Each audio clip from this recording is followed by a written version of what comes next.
Зайдите в Google, да, вот, наберите парк Ататюрк, и вы увидите, что все покупали и продавали, и цены формировались только благодаря тому, что это находится в парке.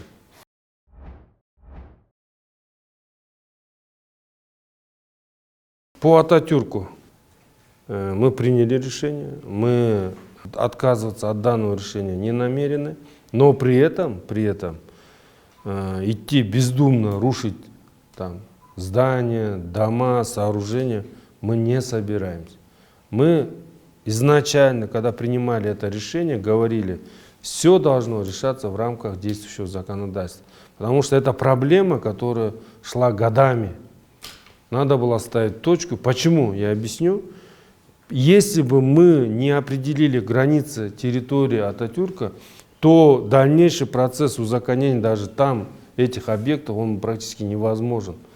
Почему? Потому что все эти выделенные земли, они нигде не формализованы. То есть даже непонятно, как эти решения принимались, если не вносились изменения. Тогда мы должны были по логике сперва менять границы, да, Ататюрка, а потом выделять эти земли. А на сегодняшний день он в каких границах был, так и оставался, поэтому я вынужден был, и я был уверен в этом, когда принимал решение, что мы должны сохранять эту парковую зону.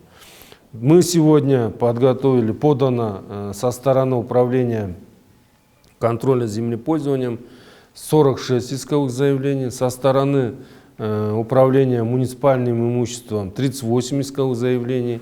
Да, у нас есть факты, когда с отсылкой на то, что с обоснованием, что это было уже давно, прекращается рассмотрение исковых заявлений, это в количестве 22. Но мы не намерены останавливаться. Мы сегодня готовы пройти все судебные инстанции и доказывать о том, что эта земля находится в парковой зоне. Когда мы первые дни говорили, да, это не так, да, мы подняли все объявления. Просто возьмите, зайдите в Google, да, вот, наберите парк Ататюрк, и вы увидите, что все покупали и продавали, и цены формировались только благодаря тому, что это находится в парке, в парковой зоне. Они говорили, это экологически чистое место, это парковая зона, вот мы продаем дом, покупаем дом и так далее. Все вот эти процессы, они происходили осознанно. Они знали, понимали и хотели дома в этом парке. Они сегодня вот результат всей этой деятельности. Против мэрии, решением мэрии было 16 исковых заявлений. Они на сегодняшний день находятся на рассмотрении. Насколько мне известно, там одно